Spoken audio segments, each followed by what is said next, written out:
Hello friends, this is Rishi here, and in this video I'll talk about quite often in life we talk to our inner self, अपने conscience, अपने ज़मीर से हम बातें करते हैं या कई बार हम अपने ईश्वर से कुछ मांगते हैं, कुछ शिकायत करते हैं।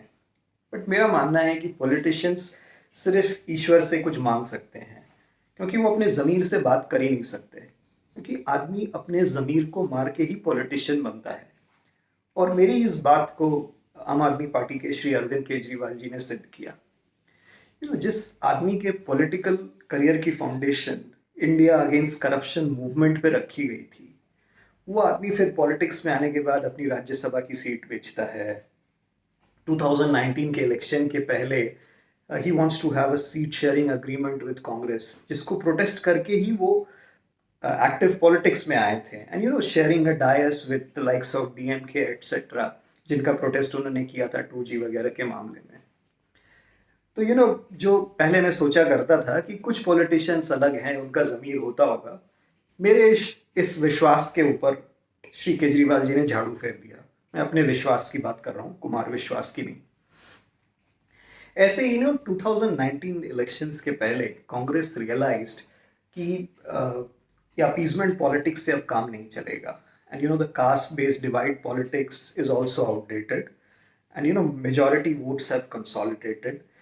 So they tried to target the majority vote segment.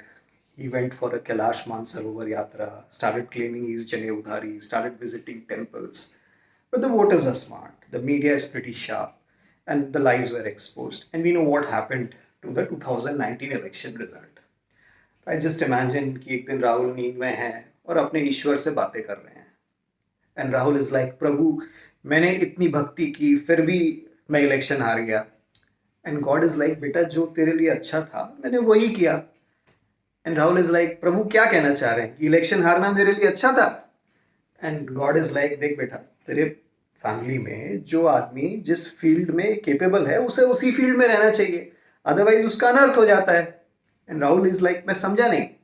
And then God is like, देख संजय गांधी का एग्जाम्पल ले, स्ट्रॉन्ग पॉलिटिकल लीडर, जिसके देश की पॉलिटिक्स पे पकड़, यूथ लीडर, यूथ आइकॉन, एक इलेक्शन हारा भी पर जल्दी वापसी की, उसको देश की नब्ज पता है, उसका लंबा पॉलिटिकल करियर तय था, आगे जाके उसे प्रधानमंत्री बनना था और काफी दिनों तक देश पे राज करना था।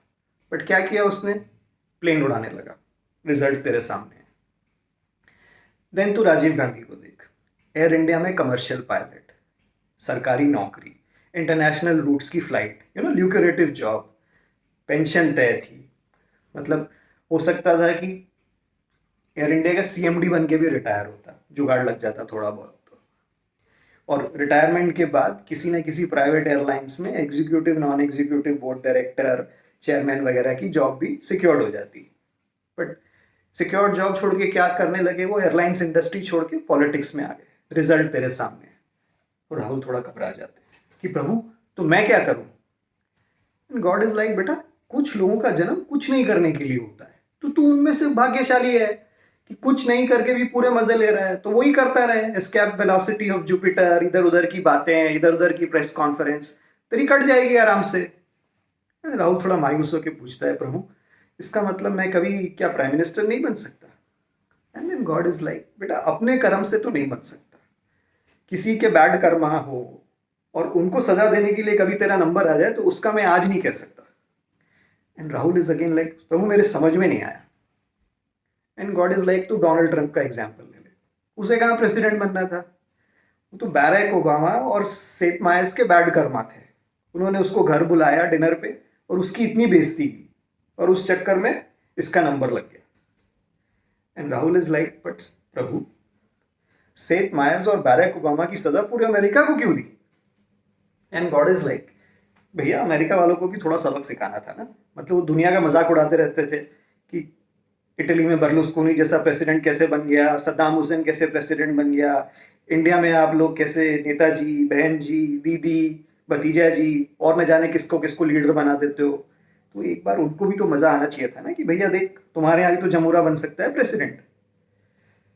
राहुल की घबरा के नींद खुल जाती है, बट उसको एक बात समझ में आ जाती है कि ही सपोज टू डू नथिंग। अगले ही दिन वो कांग्रेस प्रेसिडेंट की पोस्ट से इस्तीफा देता है और 1.5 महीने के आत्मचिंतन के नाम पे थाईलैंड चला जाता है। 1.5 महीने के लिए आत्मचिंतन थाईलैंड, सोच के देखो। मतलब आत्मचिंतन करने के लिए 1960s में बीटल्स और बाद में स्टीव जॉब्स ऋषिकेश आए थे, उत्तराखंड में हिमालय गए थे किसी गुरु की तलाश में। ये भाई आत्मचिंतन करने के लिए कहाँ जा रहा है? थाईलैंड। और कांग्रेस उसको जस्टिफाई कर रही है, जस्टिफाई करके कह रही है कि रिजुविनेशन एंड आत्मचिंतन के लिए गया है। रिजुविनेशन तो बात समझ में आती है भाई, इसके रिजुविनेशन के चक्कर में बनी बनाई इनकी सरकार कर्नाटका में गिर जाती है विदाउट लीडरशिप, और ये वहां आत्मचिंतन कर रहा है। आत्मचिंतन, only thinking, no looking, no touching. सोच के देखो दोस्त, और अपने इनर कॉन्शियस से बात करो कौन आपके देश का नेता होना चाहिए। Thank you.